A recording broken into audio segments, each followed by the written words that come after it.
नमस्ते दोस्तों। Classic books bye audio पिटारा में आपका स्वागत है। बेहतरीन ऑडियो बुक सुनने के लिए हमारा चैनल सब्सक्राइब करें और बेल आइकन दबाना ना भूलें ताकि आपको हर अपडेट मिलता रहे। नरेंद्र अवाक होकर देखता रहा। विजया के प्रश्न का उत्तर ना दे सका। कुर्सियों पर बैठे पिता पुत्र की आंखों को देखते ही वो जान गया कि ये दोनों मेरे आने से खुश नहीं हैं। विजया को जब वो माइक्रोस्कोप दिखाने लाया था तब अपने कानों से उनकी अनेक बातें सुन गया था, और जिस दिन रास बिहारी कीमत देने उसके मकान पर गए थे उस दिन भी उपदेश की आड़ में कम कड़ी बातें सुनाकर नहीं लौटे थे। लेकिन वो ये नहीं सोच सका कि जब विजया ठगी नहीं गई और वो चीज 200 की जगह 400 की बिक सकती है, जांच हो चुकी है, तब उसके कारण अभी तक इनका क्रोध बना हुआ है। अब रहा चेचक का डर दिखा जाना, सो वो डर दिखाकर तो गया नहीं था, बल्कि बात इससे एकदम उल्टी है। ये झूठ किसी और ने फैलाया था। विजय के मुंह से ही निकला ये निश्चय करने से पहले ही विलास बिहारी एकदम चीख उठा। कालीपद ने शायद कौतूहल में थोड़ा सा पर्दा हटाकर झांका ही था कि विलास की नजर उस पर पड़ गई। एकदम हिंदी में गरज उठा। बहुत संभव है हिंदी भाषा में क्रोध अधिक व्यक्त किया जा सकता हो। उसने कहा, अरे सुअर के बच्चे, एक कुर्सी ले आ। कमरे में बैठे सभी लोग चौंक पड़े। कालीपद सुअर के बच्चे और तीखा शब्द का अर्थ तो समझ गया, लेकिन कुर्सी क्या चीज है इसका अनुमान लगाने के लिए कमरे में कभी इधर कभी उधर मुंह घुमाकर देखने लगा। रास बिहारी ने अपने आप को संयत कर लिया था। गंभीर स्वर में बोले, कालीपद, उस कमरे में से एक चेयर ले आओ, बाबू को बैठने दो। कालीपद के जल्दी से चले जाने पर वो लड़के की ओर मुड़कर शांत और उदास स्वर में बोले, ये रोगी का कमरा है, इतने उतावले मत बनो विलास। टेम्पर लूज करना किसी भी भले आदमी को शोभा नहीं देता। विलास ने कहा, ऐसी हालत में टेम्पर लूज ना होगा तो और कब होगा, बताइए। हरामजादे नौकर ने बिना पूछे ऐसे असभ्य आदमी को लाकर बिठा दिया जो भद्र महिला का सम्मान रखना तक नहीं जानता। अचानक भारी धक्का लगने पर जिस प्रकार नशे से चूर व्यक्ति का नशा उतर जाता है, ठीक उसी प्रकार विजया के बुखार की बेहोशी दूर हो गई। उसने चुपचाप नरेंद्र का हाथ छोड़ दिया और दीवार की ओर मुंह करके करवट बदल ली। कालीपद के कुर्सी लाकर रखते ही नरेंद्र बिस्तर से उठकर उस पर बैठ गया। रास बिहारी ने विजया के चेहरे के भाव को पहचानने में भूल नहीं की। कुछ हंसकर विलास की ओर देखकर बोले, मैं सब कुछ समझता हूं विलास, ये भी मानता हूं कि इस संबंध से तुम्हारा नाराज होना अत्यंत स्वाभाविक है, लेकिन तुम्हें यह सोचना चाहिए था कि सब लोग जानबूझकर अपराध नहीं करते। सभी अगर इस प्रकार की रीति नीति आचार व्यवहार जानते होते तो चिंता ही क्या थी। इसलिए क्रोध ना करके शांति से मनुष्य की भूल चूक सुधार लेनी पड़ती है। यह किसी को भी समझने में देर नहीं लगी कि भूल चूक किसकी थी। विलास ने कहा, नहीं बाबूजी, इस तरह की गुस्ताखी बर्दाश्त नहीं होती। इसके अलावा हमारे इस घर के नौकर चाकर जैसे अभागे हैं वैसे ही बदजात भी हो गए हैं। कल ही सबको निकालकर बाहर करूंगा, तब दम लूंगा। रास बिहारी ने थोड़ा हंसकर कहा, जब इसका मन खराब होता है तब ये क्या क्या कह बैठता है, कुछ ठिकाना नहीं। और केवल लड़के को ही आखिर दोष क्या दूं, मैं बूढ़ा आदमी हूं। फिर भी बीमारी की बात सुनकर कितना घबराया था। एक तो मकान में ही एक व्यक्ति को चेचक निकली है और फिर ये डर दिखा गए। नरेंद्र ने इतनी देर तक कुछ नहीं कहा था। इस बार टोक कर बोला, नहीं, मैं किसी प्रकार का भय दिखाकर नहीं गया। विलास ने जमीन पर पैर पटककर तेजी से कहा, बिल्कुल भय दिखा गए थे, कालीपद गवाह है। नरेंद्र ने कहा, कालीपद ने गलत सुना है। उत्तर में विलास ना जाने कौन सी बेहूदगी करने जा रहा था कि पिता ने रोककर कहा, अरे क्या करते हो विलास, जब ये अस्वीकार कर रहे हैं तब क्या कालीपद पर विश्वास किया जाए। निश्चय ही इनकी बात सच है। एक मामूली बीमारी से बुद्धि मत खो बैठो विलास, शांत हो जाओ। मंगलमय जगदीश्वर केवल हमारी परीक्षा के लिए संकट भेज देते हैं। मैं तो सोच ही नहीं सकता कि विपत्ति में पड़ने पर कुछ लोग इस बात को क्यों भूल जाते हैं। थोड़ा रुककर फिर बोले, और उन्होंने गलत बीमारी की बात कह ही दी तो उससे भी क्या होता है। बहुत से पढ़े लिखे अच्छे अच्छे बुद्धिमान डॉक्टरों से भी भूल हो जाती है, फिर ये तो लड़के हैं। फिर नरेंद्र की ओर देखकर बोले, खैर बुखार तो आप मामूली ही बता रहे हैं, चिंता करने का कोई कारण नहीं है, यही राय है ना आपकी? नरेंद्र ने आने के बाद से अब तक अनेक अपमान चुपचाप सहन कर लिए थे, लेकिन इस बार टेढ़ा उत्तर दिए बिना ना रह सका। बोला, मेरे कहने से क्या आता जाता है, अच्छा तो यह है कि आप किसी अच्छे पढ़े लिखे बुद्धिमान डॉक्टर को दिखाइए। विलास एकदम उछल पड़ा और मारने को तैयार होकर चीख उठा, मैं कह देता हूं कि किसके साथ बात कर रहे हो, यह ध्यान में रखकर बात करो। अगर यह कमरा ना होता, तुम कहीं और होते, तो तुम्हारा यह कटाश करना। इस व्यक्ति का बात बेबात शुरू से ही झगड़ा पैदा करके भयानक कांड कर बैठने की जी जान से कोशिश देख नरेंद्र हैरान रह गया। लेकिन क्यों, किस कारण और कहां उसके व्यवहार में कौन सा अपराध हुआ है, कुछ भी तो निश्चित नहीं कर पाया। नरेंद्र नहीं जानता था कि यह आदमी उससे इतना जलता क्यों है। विजया के यहां आने के साथ ही साथ गांव के लोग विलास और विजया के भावी संबंध की चर्चा किया करते थे। तब यह वैज्ञानिक जीवाणुओं के अध्ययन में डूबा रहता था। गांव की जनश्रुति उसके कानों तक नहीं पहुंची। उसके बाद वो ब्रह्म मंदिर प्रतिष्ठा के दिन बात पक्की होकर चारों ओर प्रसिद्धि हो गई। तब वो कलकत्ता चला गया था।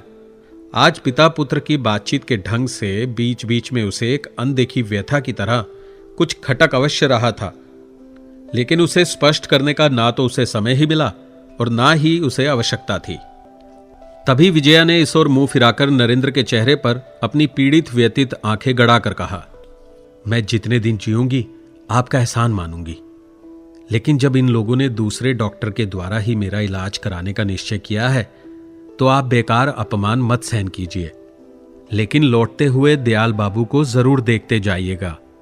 मेरी केवल यह प्रार्थना स्वीकार कर लीजिए। कहकर उत्तर की प्रतीक्षा किए बिना उसने मुंह फिरा लिया।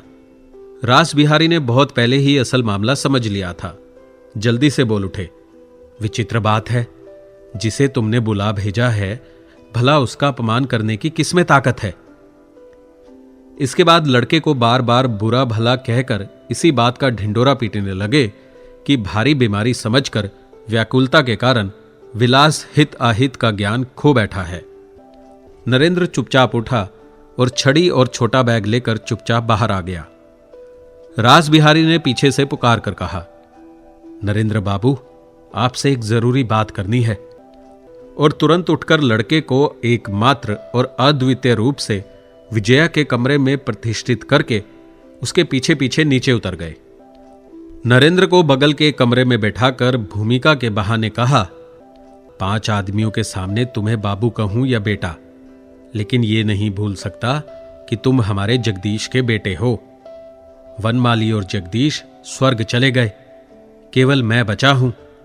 हम तीनों क्या थे, तुम्हें इसका आभास तो उस दिन दे दिया था, लेकिन खोलकर नहीं बता सकता।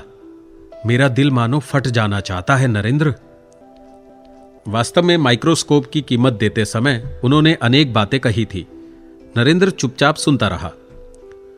अचानक जैसे उस दिन की बातें याद आ जाने पर रास बिहारी बोल उठे, उस आवश्यक यंत्र को बेच देने के कारण मैं सचमुच ही तुम पर बहुत नाराज हो गया था नरेंद्र।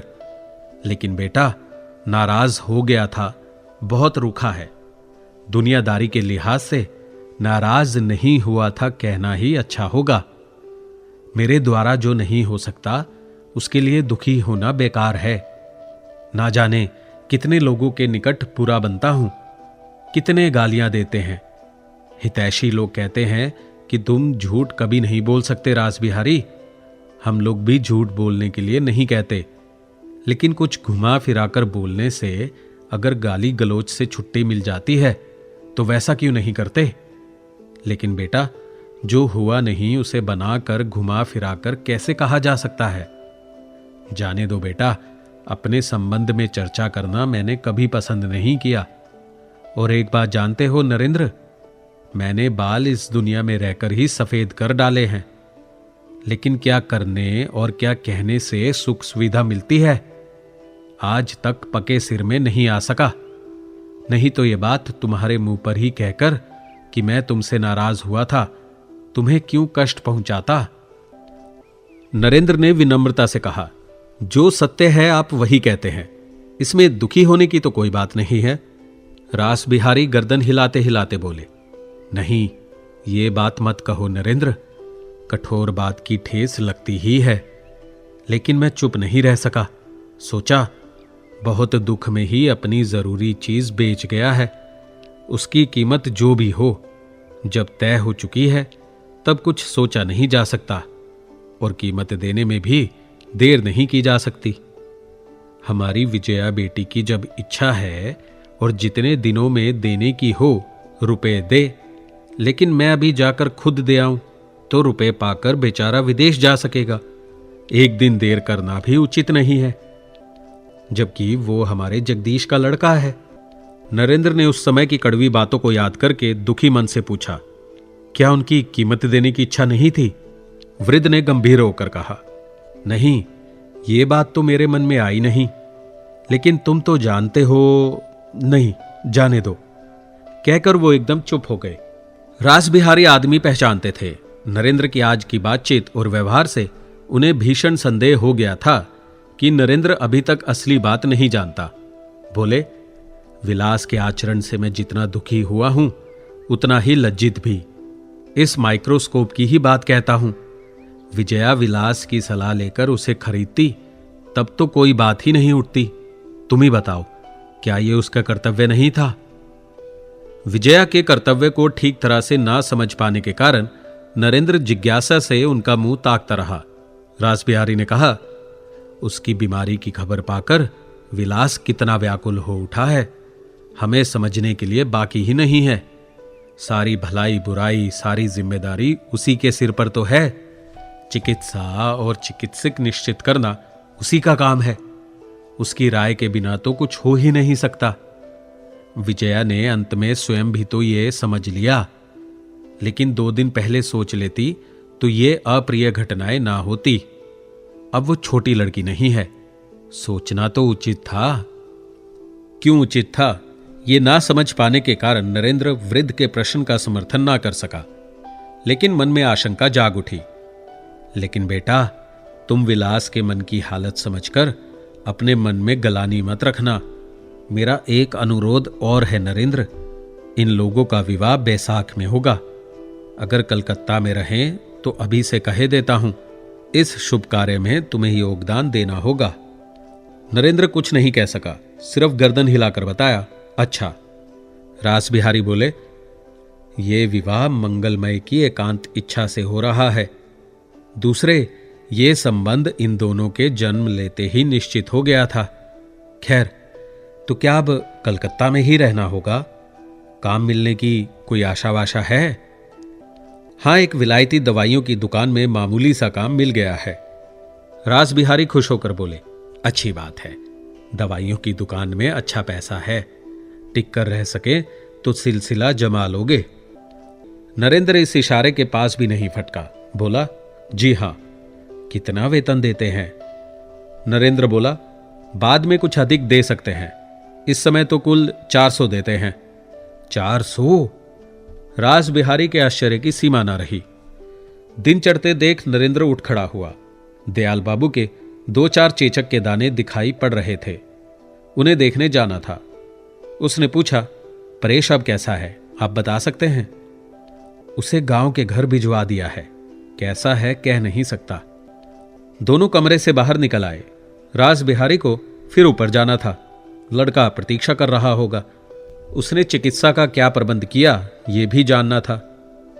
बरामदे के छोर पर आकर नरेंद्र ने पल भर रुककर कहा, आप मेरी ओर से विलास बाबू से एक बात कह दीजिए कि तेज बुखार में मनुष्य का आवेश साधारण से कारण से बढ़ जाता है। विजया के संबंध में डॉक्टर की इस बात पर अविश्वास ना करे। यह कहकर वो मुड़ा और तेजी से चला गया। स्नान नहीं, खाना नहीं, सिर पर कड़ी धूप मैदान पार करता हुआ नरेंद्र धिगड़ा की ओर चला जा रहा था। उसे कुछ भी अच्छा नहीं लग रहा था। चलते चलते अपने आप से प्रश्न करने लगा, मेरी क्या गर्ज है? किसी स्त्री ने अपने एक श्रद्धा पात्र को देखने के लिए अनुरोध कर दिया है, इसीलिए जिसे कभी आंखों से देखा नहीं उसे देखने के लिए ऐसी धूप में फिर रहा हूं। ये सोचकर कि अनुरोध करने का उसे कोई अधिकार नहीं था, उसका तन मन जलने लगा। अपने आप से कहने लगा कि इस अनुरोध की रक्षा करने के लिए जाने में आत्मसम्मान की हानि है। फिर भी वो लौट ना सका। एक एक कदम बढ़ाता हुआ दिगड़ा की ओर बढ़ने लगा और थोड़ी ही देर में उस अनुरोध की रक्षा करने के लिए अपने मकान के दरवाजे पर पहुंच गया। कागज के एक टुकड़े पर नरेंद्र ने अपने नाम के साथ अपनी विलायती डिग्री जोड़कर भीतर भेज दिया। उसे पढ़कर दयाल बहुत ही घबरा उठे। इतना बड़ा डॉक्टर पैदल चलकर उन्हें देखने आया है, ये उन्हें अशोभनीय और अपराध सा लगा। वे ये नहीं सोच सके कि जब इस डॉक्टर को ही निकालकर वे इस मकान में रह रहे हैं तो इस लज्जा के कारण किस तरह उसे अपना मुंह दिखाए। पल भर के बाद ही एक और गौर वर्ण दुबले पतले छरहरे युवक ने उनके कमरे में प्रवेश किया तो मुग्ध नेत्रों से उसे ताकते रह गए। उन्हें ऐसा लगा कि मुझे चाहे जो भी रोग हो और चाहे जितना भयानक हो, अब डर नहीं है, मैं बच गया। यह आश्वासन पाकर कि रोग बहुत मामूली है, चिंता का कोई कारण नहीं है, वो उठकर बैठ गए और यहां तक सोचने लगे कि डॉक्टर साहब को रेलगाड़ी में बैठा आने के लिए स्टेशन तक साथ जाना संभव होगा या नहीं। विजया खुद चारपाई पर पड़ी है, लेकिन उन्हें भूली नहीं है। उसी ने अनुरोध करके इन्हें भेजा है। यह सुनकर कृतज्ञता और प्रसन्नता से उसकी आंखें छलछला आई। देखते देखते नए डॉक्टर और पुराने आचार्य में बातचीत का रंग जम गया। नरेंद्र के मन में आज ढेर सारी गलानी जमा हो गई थी, किंतु आचार्य के संतोष और मन की पवित्रता से आधे से अधिक धुल गई। बातों बातों में वो समझ गया कि भले ही धर्म संबंधी पठन पाठन बहुत ही थोड़ा है, लेकिन धर्म की वस्तु को वृद्ध प्राण भरकर प्रेम करता है और इस यथार्थ प्रेम ने ही मानो धर्म की सत्य दिशा के प्रति उसकी आंखों की दृष्टि को असाधारण रूप में स्वच्छ कर दिया है। किसी धर्म के विरुद्ध शिकायत नहीं, और अगर मनुष्य शुद्ध है तो सभी धर्म उसे शुद्ध वस्तु दे सकते हैं, मगर उनका ये असांप्रदायिक मतवाद विलास बिहारी के कानों तक पहुंच जाता तो उनका आचार्य पद बना रहता या नहीं, इस बारे में घोर संदेह है। वृद्ध की शांत, सरल और द्वेषहीन बातें सुनकर नरेंद्र मुग्ध हो उठा। रास बिहारी और विलास बिहारी का भी उन्होंने बहुत गुणगान किया। वो जिसकी भी बात करते उसी के बारे में कहते कि वैसा भला आदमी संसार में उन्होंने दूसरा देखा ही नहीं। वृद्ध की मनुष्य को पहचानने की ये अद्भुत शक्ति देखकर नरेंद्र मन ही मन खूब हंसा। अंत में विलास के सिलसिले में ही बड़े प्रसन्न होकर बताया, अगले बैसाख में विवाह है और विजया की इच्छा है कि उस समय आचार्य पद मैं ही ग्रहण करूं और यह विवाह ब्रह्म समाज में विवाह का यथार्थ आदर्श होगा। लेकिन यदि वृद्ध सौभाग्य और आनंद की अधिकता से खुद इतने अधिक बेचैन ना हो उठे होते तो आसानी से देख पाते कि अंतिम चर्चा किस प्रकार उनके श्रोता के मुंह पर स्याही पोते चली जा रही है। स्नान भोजन के लिए वो नरेंद्र को किसी भी प्रकार राजी नहीं कर पाए। लगभग 1.5 घंटे के बाद नरेंद्र जब सच्ची श्रद्धा के साथ नमस्कार करके बाहर आ गया, तब उसे यह समझना शेष ना रहा कि उसे पीड़ा कहां है। उसका मन उदास और बेचैन क्यों है। नदी पार होते ही बाईं ओर बहुत दूर जमींदार के भवन के शिखर पर नजर पड़ जाने से उसकी दोनों आंखें फिर जल उठी। मुंह फिराकर सीधे मैदान के रास्ते से रेलवे स्टेशन की ओर तेजी से चलने लगा। आज अचानक इतना बड़ा आघात ना लगता तो शायद वो इतनी जल्दी अपने मन को ना पहचान पाता। स्टेशन पहुंचकर उसने देखा, जो माइक्रोस्कोप इतने दुख की जड़ है, कालीपद उसे लिए खड़ा है। पास आकर बोला, डॉक्टर बाबू, माँ जी ने इसे आपके पास भेजा है। नरेंद्र ने तीखी आवाज में पूछा, क्यों तो कालीपद जानता नहीं था, लेकिन चीज डॉक्टर बाबू की है और इसी को लेकर जो अनेक अप्रिय घटनाएं हो चुकी थी वे कालीपद से छिपी नहीं थी। इसीलिए उसने मुस्कुराते हुए कहा, आपने वापस जो मांगा था। नरेंद्र मन ही मन और अधिक गुस्सा हो उठा। नहीं, मैंने नहीं मांगा, मेरे पास देने के लिए रुपए नहीं हैं। कालीपद ने समझा ये रूठ जाने की बात है। पुराना नौकर था। रुपए पैसे के मामले में विजया के मन के भाव और आचरण के अनेक भाव उसने देखे थे। अपने ज्ञान को और थोड़ा सा फैलाकर थोड़ी सी उपेक्षा से बोला, बड़ी भारी कीमत ना। माँ जी के लिए 2-4 रुपए भी कोई रुपए हैं। ले जाइए आप। जब रुपयों का प्रबंध हो भेज दीजिएगा। रुपयों के संबंध में उसके प्रति विजया के इस विश्वास से नरेंद्र का क्रोध कम हुआ, लेकिन आवाज के तीखेपन को दूर नहीं कर सका। इसी से 200 के बदले में 400 देने की असमर्थता प्रकट करके बोला, नहीं नहीं, तू ले जा इसे कालीपद, मुझे जरूरत नहीं है। मैं 200 के बदले 400 नहीं दे सकूंगा। कालीपद ने विनय भरे स्वर में कहा, नहीं डॉक्टर बाबू, ये नहीं होगा। आप इसे ले जाइए, मैं गाड़ी में रखकर ही जाऊंगा। इस चीज के संबंध में उसका व्यक्तिगत एक विशेष स्वार्थ था। विलास को वो फूटी आंखों नहीं देख सकता था। उसके प्रति द्वेष होने के कारण ही नरेंद्र के प्रति उसके मन में एक प्रकार की सहानुभूति पैदा हो गई थी। इसलिए दरबान के द्वारा भेज देने का हुक्म होने पर भी कालीपद खुद याचना करके ये भारी बक्सा लाद लाया था। गला साफ करके बोला, आप ले जाइए डॉक्टर बाबू, माँ जी अच्छी होने पर चाहें तो आपसे कीमत भी नहीं लेंगी। ये इशारा सुनकर नरेंद्र आग बबूला हो उठा। ठीक है, उसने बुलाया और विलास ने अपमान किया। लगता है ये भी उसी का पुरस्कार है। प्लेटफॉर्म पर और भी लोग थे। नरेंद्र ने किसी तरह अपने को संभाला और रास्ते की ओर इशारा करके बोला, चले जाओ मेरी आंखों के सामने से, और मुंह मोड़कर एक और चला गया। कालीपद काठ की तरह बेचैन होकर खड़ा रहा। आखिर बात क्या हुई वो समझ ही नहीं पाया। लगभग 15 मिनट बाद गाड़ी आने पर नरेंद्र जब उसमें बैठ गया, कालीपद ने धीरे धीरे फर्स्ट क्लास कंपार्टमेंट की खिड़की के पास जाकर पुकारा, डॉक्टर साहब। नरेंद्र दूसरी ओर देख रहा था। मुंह फिरते ही उसकी नजर कालीपद के अद्भुत चेहरे पर पड़ी। नौकर से व्यर्थ ही कठोर व्यवहार करके मन ही मन पछतावा हुआ। इसलिए थोड़ा सा हंसकर बड़ी नरमी से बोला, अब क्यों आया रे? वो कागज का एक टुकड़ा और पेंसिल निकालकर बोला, आप अगर अपना पता। मेरा पता लेकर क्या करेगा रे?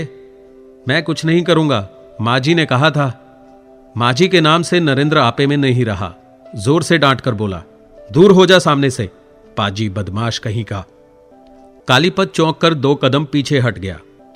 दूसरे ही पल गाड़ी सीटी बजाकर चल दी। लौटकर जब वो ऊपर के कमरे में पहुंचा, विजया खाट की बाजू में सिर करके आंखें मूंदे बैठी थी। पैरों की आहट से आंखें खोलते ही कालीपद ने कहा, लौटा दिया, लिया नहीं। विजया की आंखों में वेदना या आश्चर्य कुछ भी दिखाई नहीं पड़ा।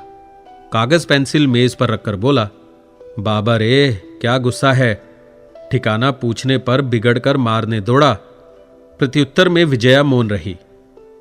रास्ते भर कालीपद अपने आप ही सोचता आया था कि मालिक के कहने पर वो क्या बोलेगा, लेकिन उस ओर से रत्ती भर भी उत्साह ना पाकर उसने आंखें उठाकर देखा।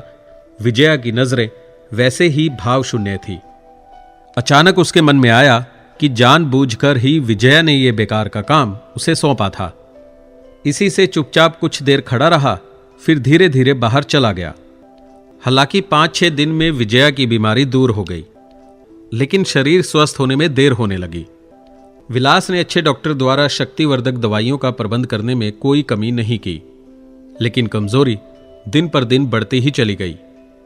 इस ओर फागुन का महीना समाप्त होने को आ गया। बीच में केवल चैत का महीना ही रह गया। रास बिहारी का संकल्प था कि वैसाख के पहले सप्ताह में ही लड़के का विवाह कर देंगे, लेकिन यह देखकर कि वो तो दिन प्रतिदिन कांतिमान और परिपुष्ट हो रहा है और कन्या दुबली और मुरझाई सी होती जा रही है, रास बिहारी रोजाना एक बार आकर आकुलता प्रकट करने लगे। कोशिशों में रत्ती भर भी कमी नहीं हो रही है, फिर क्या कारण है? उस माइक्रोस्कोप से संबंधित घटना ना जाने कुछ अतिरंजित होकर पिता पुत्र के कानों तक पहुंच गई थी। सुनकर लड़का जितना उछलने कूदने लगा, बाप उतना ही उसे ठंडा करने लगा। अंत में उन्होंने लड़के को विशेष रूप से सतर्क कर दिया कि छोटी मोटी बातें लेकर उद्यम मचाते फिरने से कोई लाभ नहीं होगा। विजया के बीमार शरीर पर बुरा प्रभाव पड़ेगा। विलास संसार के कितने ही व्यक्तियों को तुच्छ या उपेक्षा योग्य समझे, लेकिन पिता की पक्की बुद्धि का सम्मान मन ही मन करता था, क्योंकि सांसारिक कार्यों में इस बुद्धि की श्रेष्ठता के इतने प्रमाण मौजूद थे कि उसकी प्रामाणिकता पर संदेह करना असंभव था। इसलिए इस बात को लेकर उसके दिल में भले ही कितना विष इकट्ठा हो गया था, खुलकर विरोध करने का साहस उसने नहीं किया। लेकिन उससे अधिक सहन ना हो सका। एक बहुत ही मामूली सी बात पर कालीपद के पीछे पड़ गया। पहले तो उसे मारने दौड़ा और फिर उसे नौकरी से निकाल दिया। डॉक्टर ने विजया के लिए सुबह शाम थोड़ा सा घूमने फिरने का निर्देश दिया था। उस दिन सवेरे वो नदी के किनारे थोड़ा सा घूम फिरकर लौटी ही थी कि कालीपद आंसू भरे गले से बोला, माँ जी, छोटे बाबू ने जवाब दे दिया। विजया ने आश्चर्य से पूछा, क्यों? कालीपद रोकर बोला, मालिक स्वर्ग चले गए, उनसे कभी गाली नहीं खाई माँ जी, लेकिन आज। कहकर वो बार बार आंखें पोंछने लगा। फिर रोना बंद करके उसने जो कुछ कहा उसका सार ये है, उसने कोई अपराध नहीं किया, लेकिन छोटे बाबू उसे फूटी आंखों नहीं देख सकते। डॉक्टर बाबू के पास वो बक्सा देने जाने की बात मैंने खुद उन्हें क्यों नहीं बताई? क्यों मैं उन्हें घर बुला लाया था? आदि आदि। विजया कुर्सी पर कड़ी होकर बैठी रही। बहुत देर चुप रहने के बाद उसने पूछा, कहाँ है वो? कालीपद बोला, कचहरी में बैठे कागज देख रहे हैं। अच्छा, जरूरत नहीं, अभी तू जा काम पर। विजया ने कहा और खुद भी चली गई। लगभग 1 घंटे के बाद उसने खिड़की से देखा, विलास कचहरी से निकलकर चला गया। उसने समझ लिया कि आज वो उसकी खबर लेने क्यों नहीं आया। दयाल रोग मुक्त होकर फिर नियमित रूप से अपने काम पर आने लगे थे। शाम से पहले लौटते समय किसी किसी दिन विजया उनके साथ हो लेती थी और बातें करते करते कुछ दूर तक पहुंचाकर लौट आती थी। नरेंद्र के लिए दयाल के मन में आदर कृतज्ञता पैदा हो गई थी। बीमारी की बात उठने पर वृद्ध नए चिकित्सक की मुक्त कंठ से प्रशंसा करने लगते। विजया चुपचाप सुनती रहती, लेकिन किसी प्रकार का आग्रह प्रकट ना करती। इसीलिए दयाल मुंह खोलकर नहीं कह पाते थे कि उनकी बहुत इच्छा है कि उन्हें ही बुलाकर विजया की बीमारी के बारे में पूछा जाए। अंदर का रहस्य उन्हें बिल्कुल मालूम ना था। इसीलिए विजया की मौन उपेक्षा से उन्हें आंतरिक पीड़ा होती थी। 1000 तरह के इशारों द्वारा बताना चाहते थे कि वो लड़का अवश्य है, लेकिन जो विख्यात और अनुभवी डॉक्टर तुम्हारी बेकार चिकित्सा करके समय और धन नष्ट कर रहे हैं, उनकी अपेक्षा वो कहीं अधिक बुद्धिमान है। लेकिन इस गुप्त रहस्य का आभास पाने में उन्हें अधिक दिन नहीं लगे। एक दिन अचानक वो विजया के कमरे में आकर बोले, बेटी, कालीपद को अब मैं उस मकान में नहीं रख सकता। विजया को पहले ही संदेह था, फिर भी उसने पूछा, क्यों? दयाल ने कहा, जिसे तुम मकान में नहीं रख सकी, मैं उसे किस साहस से रखूं? बताओ तो भला बेटी। विजया ने मन ही मन अत्यंत गुस्सा होकर कहा, लेकिन वो भी तो मेरा ही मकान है। दयाल लज्जित होकर बोले, सो जरूर है, हम सभी तो तुम्हारे आश्रित हैं बेटी। लेकिन विजया ने पूछा, क्या उन्होंने आपको रखने से मना किया है? दयाल चुप रहे। विजया समझ गई, बोली, तो फिर कालीपद को मेरे पास ही भेज दीजिए। वो हमारे बापू का नौकर है, उसे मैं निकाल नहीं सकती। दयाल ने पल भर मौन रहकर संकोच के साथ कहा, काम अच्छा नहीं होगा बेटा, उनकी अवहेलना करना तुम्हारा कर्तव्य नहीं है।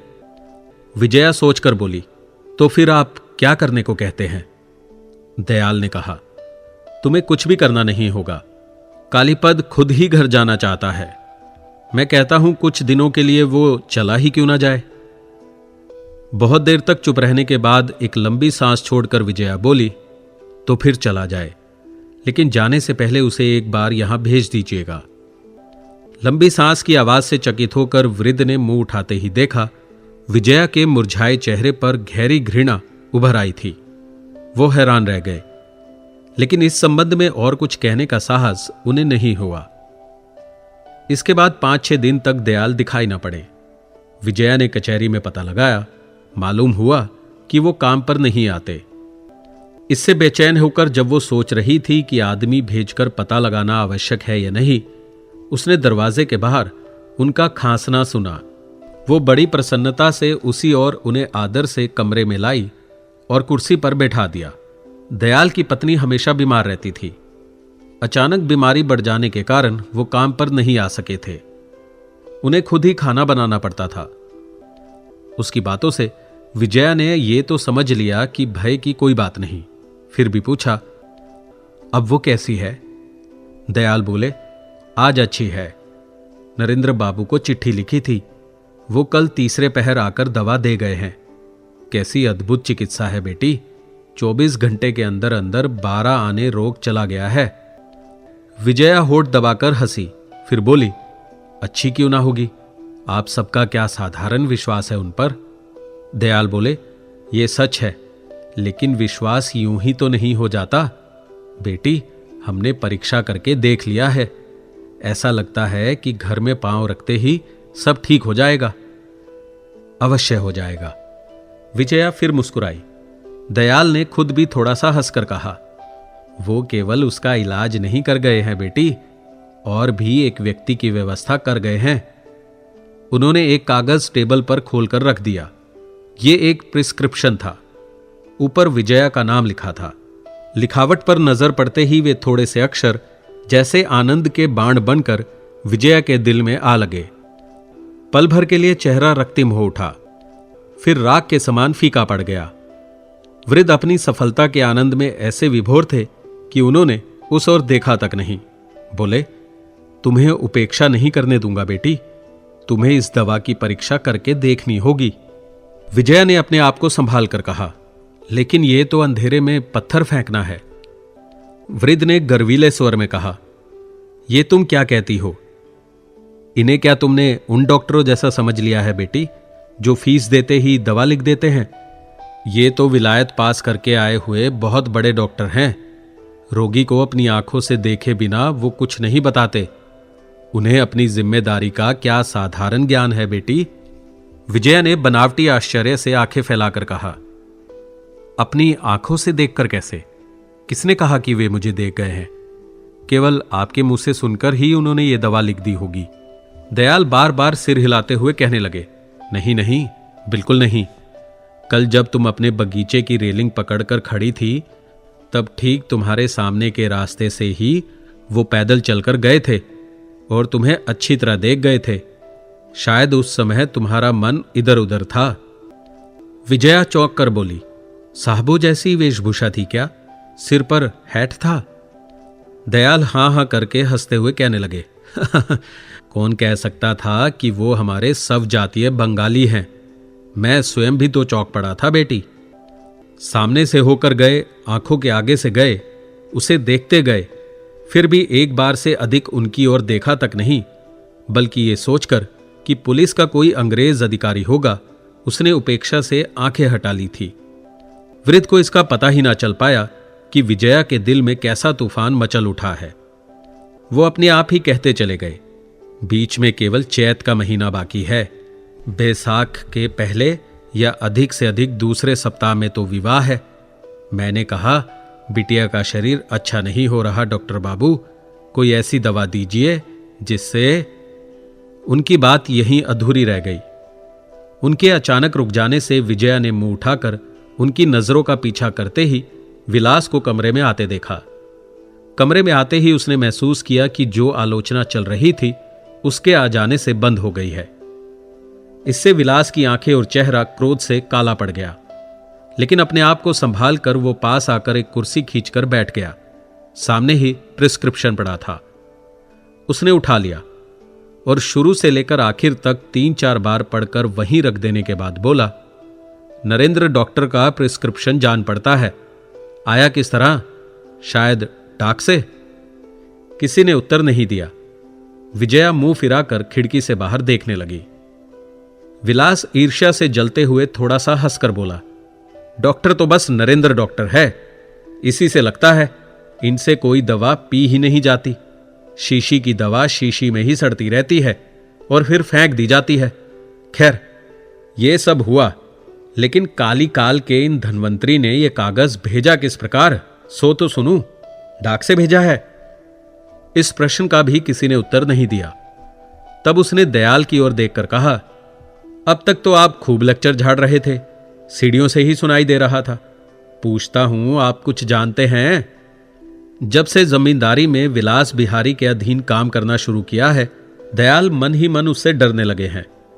इसके अतिरिक्त कालीपद के मुंह से सुनने को भी कुछ बाकी नहीं रहा था, इसलिए प्रिस्क्रिप्शन हाथ में लेते ही उनका दिल बांस के पत्ते के समान कांप रहा था। प्रश्न सुनकर उनकी जीभ ऐसी जकड़ गई कि एक शब्द भी मुंह से नहीं निकला। विलास ने कुछ देर ठहर कर डांट कर कहा, एकदम भीगी बिल्ली बन गए। मैं पूछता हूं, जानते हैं कुछ? नौकरी जाने का भय निर्धन व्यक्ति को कितना ओछा बना देता है, यह देखकर बड़ा दुख होता है। दयाल चौंक उठे, धीरे से बोले, जी हां, मैं ही लाया हूं। आह, यही तो जान पड़ता है, कहां पा गए उसे? दयाल ने रुक रुक कर सारी बातें बता दी। विलास कुछ देर हैरान बैठा रहा, फिर पूछा, पिछले साल का हिसाब पूरा करने को कहा था, पूरा हो गया? दयाल ने बुझे मुंह से कहा, जी 2 दिन के अंदर पूरा कर डालूंगा। हुआ क्यों नहीं? घर में बड़ी विपत्ति थी, रसोई बनानी पड़ती थी, आ ही नहीं सका। विलास ने अपने कर्कश और कटु कंठ से दयाल के रुक रुक कर नकल करते हुए हाथ हिलाकर कहा, आ नहीं सका? तब और क्या मुझे आपने राजा बना दिया है? मैंने पिताजी से पहले ही कहा था, इन सब बूढ़े आदमियों से मेरा काम नहीं चलेगा। इतनी देर बाद विजया ने मुंह फिराकर देखा। उसके चेहरे पर अपार गंभीर शांति थी, लेकिन दोनों आंखों से जैसे आग निकल रही थी। उसने धीमे लेकिन दृढ़ स्वर में कहा, दयाल बाबू को यहां किसने बुलाया है जानते हैं? आपके पिताजी ने नहीं, मैंने। विलास ने विजया की ऐसी आवाज कभी नहीं सुनी थी, इस प्रकार की आंखों की दृष्टि भी कभी नहीं देखी थी, लेकिन वो झुकने वाला आदमी नहीं था। पल भर चुप रहकर बोला, किसी ने भी बुलाया हो, मुझे यह जानने की आवश्यकता नहीं। मैं काम चाहता हूं, मेरा संबंध काम से है। विजया ने कहा, जिनके घर पर विपत्ति है वे काम करने किस तरह आ सकते हैं? विलास बोला, इस तरह तो सभी विपत्ति की दुहाई दे सकते हैं, लेकिन दुहाई सुनने से मेरा काम नहीं चलता। मैंने जरूरी काम समाप्त करने का हुक्म दिया था, जो नहीं हुआ। उसकी कैफियत चाहता हूं, विपत्ति के बारे में नहीं जानना चाहता। विजया के होठ कांप उठे। उसने कहा, सभी लोग विपत्ति की झूठी दुहाई नहीं देते, कम से कम मंदिर का आचार्य नहीं देगा, इसीलिए जाने दीजिए। लेकिन मैं आपसे ही पूछती हूं, जब आप जानना चाहते हैं कि आवश्यक काम होना ही चाहिए, तब आपने ही पूरा करके क्यों नहीं रखा? आपने क्यों 4 दिन काम में गैरहाजिरी की? कौन सी विपत्ति में पड़ गए थे आप? सुनू तो सही। विलास आश्चर्यचकित होकर बोला, मैं खुद खाता पूरा करके रखूं, मैंने क्यों गैरहाजिरी की? विजया ने कहा, हां यही। हर महीने आप 200 रुपए वेतन लेते हैं। ये रुपए मैं आपको खाली यूं ही नहीं देती, काम करने के लिए देती हूं। विलास ने मशीन के पुतले की तरह बस इतना ही कहा, मैं नौकर हूं। अत्यधिक क्रोध से विजया को हित अहित का ज्ञान नहीं रहा। उसने तीव्र स्वर में कहा, काम करने के लिए जिसे वेतन दिया जाता है उसे इसके सिवा और क्या कहते हैं? आपके अनेक उत्पात मैं चुपचाप सहती आ रही हूं, लेकिन मैंने जितना सहा है, अन्याय और उपद्रव उतना ही बढ़ता गया है। जाइए, नीचे जाइए। मालिक नौकर के संबंध के सिवा आज से आपके साथ मेरा कोई संबंध नहीं रहेगा। जिस नियम से मेरे अन्य कर्मचारी काम करते हैं, ठीक उसी नियम से आप काम कर सकें तो कीजिए, नहीं तो आपको मैंने जवाब दिया। मेरी कचहरी में घुसने की कोशिश मत कीजिएगा। विलास उछल पड़ा और दाहिने हाथ की तर्जनी कंपाता हुआ चिल्ला उठा, तुम्हारा इतना दुस्साहस! विजया ने कहा, दुस्साहस मेरा नहीं, आपका है। मेरी स्टेट में नौकरी करेंगे और मुझ पर ही अत्याचार करेंगे। मुझे तुम कहने का अधिकार किसने दिया आपको? मेरे नौकर को मेरे ही मकान में जवाब देने का, मेरे अतिथि का मेरी ही आंखों के सामने अपमान करने का साहस कहां से हुआ आपको? विलास क्रोध से जैसे पागल होकर अपनी चीखों से घर भर को कंपा कर बोला, अतिथि के बाप का पुण्य था तो उस दिन उसे शरीर पर मैंने हाथ नहीं लगाया और उसका हाथ नहीं तोड़ दिया। बेशरम, बदमाश, चोर लोफर कहीं का, कभी देख पाऊं? चीखों की आवाज से डरकर गोपाल कन्हैया सिंह को बुला लाया। दरवाजे पर उसका चेहरा देखते ही विजया ने लज्जित होकर अपनी आवाज संयत और सामान्य कर ली और कहा, आप जानते नहीं, मैं जानती हूं कि यह आपका बहुत ही बड़ा सौभाग्य है जो उनके शरीर पर हाथ लगाने का साहस आपने नहीं किया। वो उच्च शिक्षित बड़े डॉक्टर हैं। उस दिन उनके शरीर पर भी शायद वो एक बीमार नारी के कमरे में विवाद ना करते और सहन करके चले जाते। लेकिन मेरे इस उपदेश की भूलकर भी अवहेलना मत कीजिएगा कि भविष्य में उनके शरीर पर हाथ लगाने का शौक अगर आपको हो तो या तो पीछे से लगाइएगा, नहीं तो फिर अपने जैसे और भी 5-7 आदमियों को साथ लेकर सामने से लगाइएगा।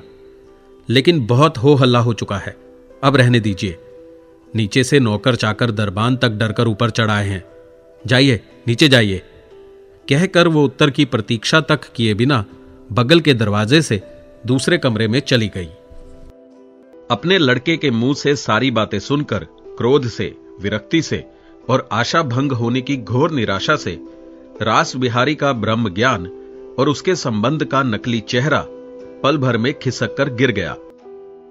वो तीखे कड़वे स्वर में बोल उठे, अरे भाई, हिंदू जो हम लोगों को नीच जात कहते हैं सो झूठ थोड़े ही कहते हैं। हम ब्राह्मण हो या चाहे जो हो, आखिर केवर्त ही तो हैं। कोई ब्राह्मण कायस्थ का लड़का होता तो भली करना भी सीखता। अपना भला बुरा किससे होता है किससे नहीं, वो व्यवहारिक ज्ञान भी उसे पैदा हो गया होता। जाओ, अब खेतों में हल बैल लेकर अपने कुल का काम करते फिरो। उठते बैठते तोते की तरह पढ़ाया सिखाया कि अच्छे से विवाह हो जाने दे, उसके बाद जो जी में आए करना। लेकिन तुमसे संतोष नहीं किया गया, तू चला उस पर हुक्म चलाने। वो ठहरी राय वंश की लड़की, हरी राय की नातीन, जिसके डर से शेर बकरी भी एक घाट पर पानी पीते थे। तू हाथ बढ़ाकर उसकी नाक में नकेल डालने चला। मूर्ख कहीं का, मान सम्मान गया, इतनी बड़ी जमींदारी की आशा गई। हर महीने में 200 रुपए वेतन के नाम से जो वसूल हो रहा था वो भी गया। जा, अब खेती पाती करके गुजर कर। अब तू मेरे पास आया है आंखें रंग कर उसके नाम पर शिकायत करने। जा जा, मेरे सामने से चला जा, अब भागे बदमाश शैतान। विलास ने खुद भी समझ लिया था कि अगर यह घटना ना होती तो अच्छा होता। बाप की भीषण उग्र मूर्ति देखकर उसकी सारी तेजी उछल कूद बुझकर पानी हो गई। फिर भी जैसे ही उसने कुछ कैफियत देने की कोशिश करनी चाही, वैसे ही क्रोधित पिता तेजी के साथ अपने कमरे में चले गए।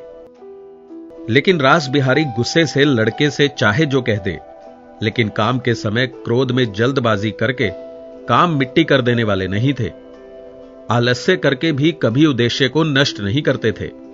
इसीलिए उस दिन वो धीरज धारण करके विजया को शांत होने का समय देकर दूसरे दिन अपनी शांति और अविचलित गंभीरता लेकर विजया के बैठक खाने में दिखाई पड़े और कुर्सी खींचकर बैठ गए। विजया के क्रोध की उत्तेजना धीरे धीरे मिट गई थी। वो अपने असंयत रूखेपन को याद करके लज्जा से भरी जा रही थी। मकान के नौकर चाकर और कर्मचारियों के सामने ऊंची आवाज से जिस नाटक का अभिनय हो चुका था, शायद वो इसी बीच अनेक आकारों में फैलकर गांव के पुरुषों में घर घर कहा सुना जाता होगा और नदी तालाब के घाटों पर स्त्रियों की हंसी मजाक का विषय बन गया होगा। उसकी बदनामी की कल्पना करके विजया फिर घर से बाहर ही नहीं निकल सकी। उसकी ये लज्जा ये सोचकर और 100 गुना बढ़ गई कि इस खबर का फैलना भी कहीं बाकी नहीं रहा है कि आज जिसे उसने नौकर कहकर सबके सामने अपमानित करने में संकोच नहीं किया, 2 दिन बाद पति मानकर उसके ही गले में वरमाला पहनानी होगी। रास बिहारी जब धीरे धीरे कमरे में आकर चुपचाप मुस्कुराते हुए बैठ गए, तब विजया मुंह उठाकर उनकी ओर देख नहीं सकी। लेकिन इसके लिए उसने प्रत्येक पल प्रतीक्षा की थी और जिन सब युक्तियों और तर्कों की लहर और अप्रिय चर्चा उठाने को थी, उसका कच्चा मसौदा कल से ही तैयार कर रखा था। इससे वो एक प्रकार से शांत बैठी रही। लेकिन वृद्ध ने उससे ठीक उल्टा सुर निकालकर विजया को हैरान कर दिया। कुछ पल चुप रहकर एक लंबी सांस भरकर बोले, बेटी विजया, सुनते ही मुझे कितना आनंद हुआ है, सो बताने के लिए मैं कल ही दौड़कर आता, अगर गुर्दे का दर्द उभर कर बिछोने पर ना डाल देता। लंबी उम्र हो बेटी, मैं यही तो चाहता हूं, यही तो तुझसे आशा करता हूं। उन सर्वशक्तिमान मंगलमय से केवल यही प्रार्थना करता हूं कि वो मुझे सुख में दुख में, भले में, बुरे में जो धर्म न्याय है उसी के प्रति अडिग श्रद्धा रखने की सामर्थ्य दे।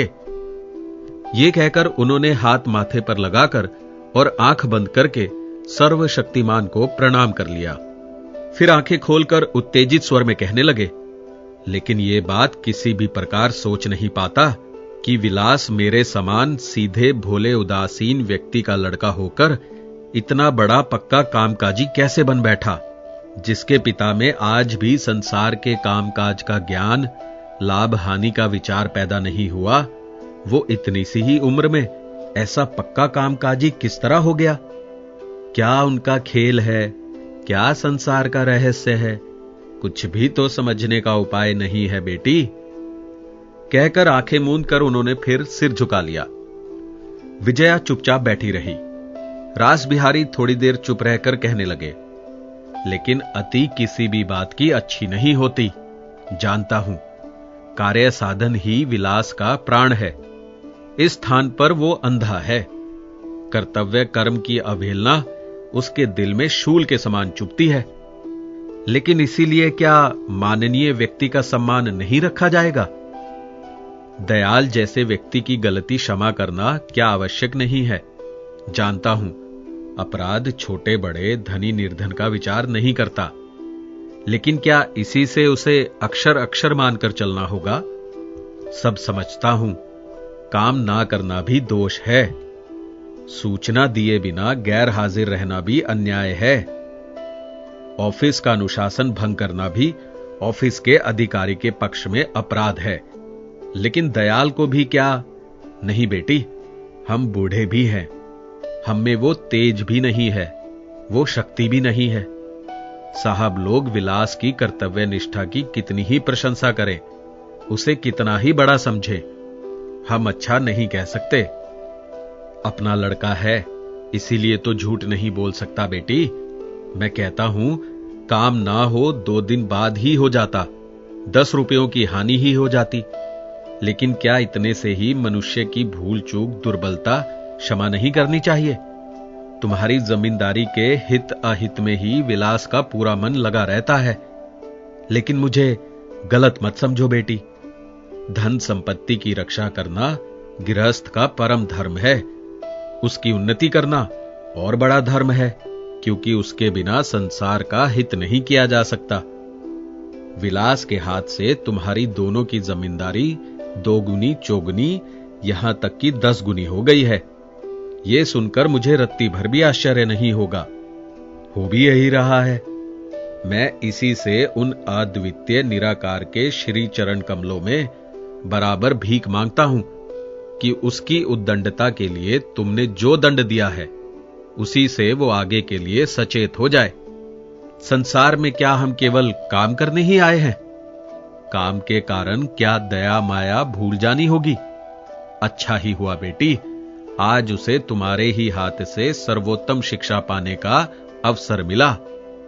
विजया चुप बैठी रही। रास बिहारी ने जैसे अपने आप ही मग्न रहकर जरा हंसकर कोमल स्वर में कहा, मेरी दोनों संतानों में से एक काम में पागल है, दूसरा दया माया में। कल से यही सोच रहा हूं कि भगवान जब इन दोनों की जोड़ी मिलाकर रथ चलाएंगे, तब दुख भरे संसार में स्वर्ग ही उतर आएगा। और आश्चर्य है कि धर्म के प्रति भी उसका प्रेम साधारण नहीं है। मंदिर प्रतिष्ठा के लिए उसने कितना जी तोड़ श्रम किया है, जैसे ब्रह्म मंदिर को छोड़कर और कोई उद्देश्य ही ना हो। मैं तुम्हारे दिल को भी स्पष्ट देख रहा हूं। तुम्हारे साथ ही तो उसकी सारी भलाई निर्भर है, उसकी शक्ति, तुम्हारी बुद्धि। तभी तो दोनों का जीवन सार्थक होगा। बेटी, पूछता हूं, इतनी चिंता, इतना ज्ञान, भविष्य को सफल बना सकने की इतनी बड़ी बुद्धि तुमने इतने दिन कहां छिपा रखी थी? विजया का संपूर्ण बदन सिहर उठा, लेकिन वो चुपचाप बैठी रही। रास बिहारी चौंक कर बोले, अरे 10 बज गए, मुझे तो दयाल की पत्नी को देखने जाना है। विजया ने धीरे से पूछा, अब वो कैसी हैं? अच्छी ही है, कहकर दरवाजे की ओर 2 कदम बढ़ाकर अचानक रुक कर बोले, लेकिन असली बात तो अभी कही ही नहीं। इसके बाद वो लौटकर अपने स्थान पर बैठकर कोमल स्वर में बोले, अपने इस बूढ़े काका का एक अनुरोध तुम्हें मानना होगा। बोलो, मानोगी? संतान का ये दुलार मां को रखना ही होगा। बोलो, रखोगी? विजया ने धीमी आवाज में कहा। बोलिए। रास बिहारी ने कहा, उसने केवल अपनी नींद ही नहीं त्याग दी है, पश्चाताप से वो जला भी जा रहा है। लेकिन बेटी, इस संबंध में तुम्हें थोड़ा कड़ा होना पड़ेगा। कल अभिमान के कारण वो नहीं आया, लेकिन आज नहीं रुक सकेगा। उसे तुम क्षमा कर दो। तुमने अन्याय का जो दंड उसे दिया है, कम से कम एक दिन और भोग ले। विजया के मुंह पर आश्चर्य देखकर वो कुछ हंसे, फिर प्यार से भीगे स्वर में बोले, तुम्हें स्वयं कितना कष्ट हो रहा है, ये क्या मुझसे छिपा है बेटी? तुम्हें क्या मैं पहचानता नहीं? तुम मेरी ही तो बेटी हो। जानता हूं तुम उसकी अपेक्षा अधिक कष्ट पा रही हो, लेकिन अपराध का पूरा दंड मिले बिना प्रायश्चित नहीं होता। ये गंभीर दुख वो और सहन ना करेगा तो मुक्त नहीं होगा। ये यंत्रणा कुछ समय उसे और भोग लेने दो, यही मेरा अनुरोध है बेटी। रास बिहारी के चले जाने पर विजया आश्चर्य से हैरान बैठी रही।